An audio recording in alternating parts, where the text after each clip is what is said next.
দুই ম্যাচের test series খেলতে বাংলাদেশ সফরে আসছে জিম্বাবুয়ে। আসন্ন সিরিজের জন্য 12 এপ্রিল থেকে শুরু হচ্ছে বাংলাদেশ দলের প্রস্তুতি ক্যাম্প। ঢাকা প্রিমিয়ার লিগের শেষ রাউন্ড খেলে সেই ক্যাম্পে যোগ দিতে ছুটবেন নাজমুল হোসেন শান্তরা। তবে শোনা যাচ্ছে তারা সেখানে যোগ দিবেন ক্যাম্প শুরুর একদিন পর, যে কারণে বিসিবির কাছে আবাহনী ও মোহামেডান চিঠি দিয়ে অনুমতি চেয়েছে। কারণ ক্যাম্পের শুরুর দিন মিরপুর শেরেবাংলা ক্রিকেট স্টেডিয়ামে ডিপিএল এর শেষ রাউন্ড খেলতে মাঠে নামবে আবাহনী এবং মোহামেডান। বরাবরের মতোই আবাহনীর নেতৃত্ব দিচ্ছেন জাতীয় দলের অধিনায়ক নাজমুল হোসেন শান্ত।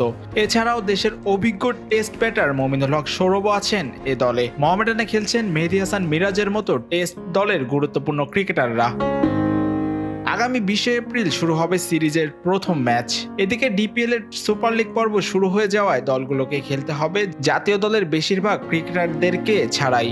বিশেষ করে আবাহনী মোহামেডানের মতো বড় বড় দলগুলোকে পড়তে হবে চ্যালেঞ্জের মুখে। এ বিষয়ে দৈনিক মানবজমিনের সঙ্গে কথা বলেন মোহামেডানের কর্মকর্তা এবং সাবেক নির্বাচক সাজ্জাদ আহমেদ শিপন এবং আবাহনীর প্রধান কোচ হান্নান সরকার। ওয়ালটন আবারও মিলিনিয়ার অফারে ওয়ালটন ফ্রিজ কিনে আপনিও হয়ে যেতে পারেন মিলিয়নিয়ার। মিলিনিয়ার ছড়াছড়ি দেশ জুড়ে, এটা শুধু ওয়ালটেনই পারে। তো সেভাবে কিন্তু ব্যাকক ম্যাটে প্রতিটা দলই তাদের চিন্তাভাবনা করেই দল সাজিয়েছে। আমি শিওর আমার দলের ক্ষেত্রেও তার ব্যতিক্রম, আমি সেভাবেই প্ল্যান করেই টিমটা সাজিয়েছি।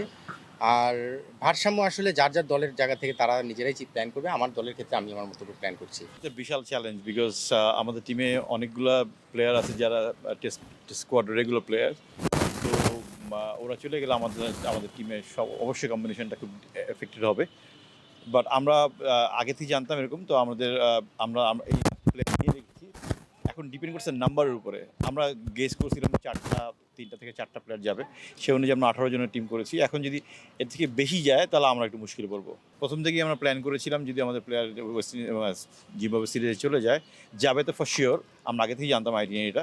তো আমরা ওইরকম করে ব্যাকআপ প্লেয়ার নিয়ে রেখেছি, যেমন আরাফাত সানি, ইসলাম ইমন, এরা আমাদের ব্যাকআপে আছে, ওরা খেলবে সুপার লিগ ইনশাআল্লাহ। এদিকে দলের অন্যতম পেসার তাসকিন আহমেদ ইনজুরিতে পড়ায় দলে নতুন করে ডাক পেয়েছেন তানজিম হাসান সাকিব। এছাড়া দলে আছেন নতুন তরুণ ক্রিকেটাররাও। অন্যদিকে বাংলাদেশ জিম্বাবুয়ে সর্বশেষ টেস্ট খেলেছিল 2020 সালে। আর এবার দলের বড় বড় প্লেয়ারদেরকে নিয়েই বাংলাদেশে আসছে জিম্বাবুয়ে দল, যে কারণে জিম্বাবুয়েকে ছোট করে দেখছেন না অভিজ্ঞ নির্বাচকরা। না, জিম্বাবুয়ে ইন্টারন্যাশনাল ক্রিকেট খেলছে, টেস্ট ক্রিকেট খেলছে, ছোট করে দেখার কোনো সুযোগই নেই। আর টেস্ট ক্রিকেটে আপনি কিন্তু আপনাকে কোনো হালকাভাবে নেওয়ার সুযোগ নেই। আপনি স্পেশালিস্ট একজন বলার থাকবে, সে ম্যাচ সিনারিও চেঞ্জ করে দিতে পারে। একজন ব্যাটসম্যান 200 করে ম্যাচ চেঞ্জ করে দিতে পারে। একটা বলার দেখা যাবে ফার্স্ট সেশনে 4-5টা উইকেট নিয়ে মোমেন্টাম ঘুরিয়ে দিতে পারে। সো হালকাভাবে ক্রিকেটে কোনো কিছু নেই। আউট হতে ব্যাটসম্যানদের এক বলই লাগে।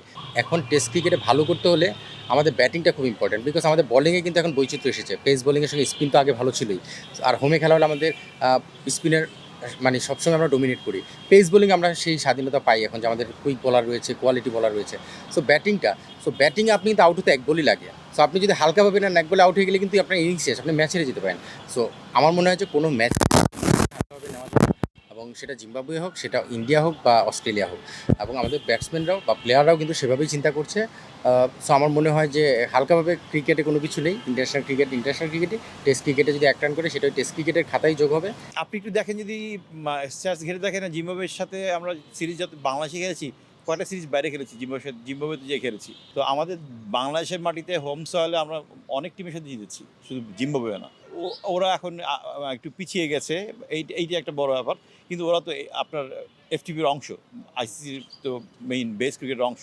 পাশের দেশ দেখি, ইন্ডিয়াকে ফলো করেন, দেখেন ওরা সবার সাথে খেলে। তো ওদের পারফরমেন্সটা ওইরকম লেভেলই থাকে সবসময়। আমাদের পারফরমেন্স লেভেলটা ওরকম থাকবে ইনশাআল্লাহ। আমার বিশ্বাস যে জিম্বাবুয়ে আমাদের হয়তো ভালো ক্রিকেট বা টাফ টাইমটা দিতেও পারে, কিন্তু সেটাকে মোকাবেলা করার জন্য আমাদের দলেও যথেষ্ট ব্যালেন্স রয়েছে আমি বিশ্বাস করি। এবং লাস্ট ওয়েস্ট ইন্ডিজ সিরিজেও আমরা যখন একটা ম্যাচ জিতেছি, সেটাতেও প্রমাণ করে যে আমাদের দলটা সেভাবে নিজেদেরকে প্রমাণ করার মতো অ্যাবিলিটি রাখে। সো আমার বিশ্বাস ইনশাল্লাহ আমরা জিম্বাবুয়ে সিরিজে আমাদের যারাই রয়েছে এবং যারা আপকামিং প্রমিজিং, যারা নিজেদেরকে প্রমাণ করার জন্য অপরচুনিটি খুঁজছিল, তারাও সেখানে প্রমাণ করে। সব কিছু মিলে আমাদের দলটা যথেষ্ট ব্যালেন্স একটা দল।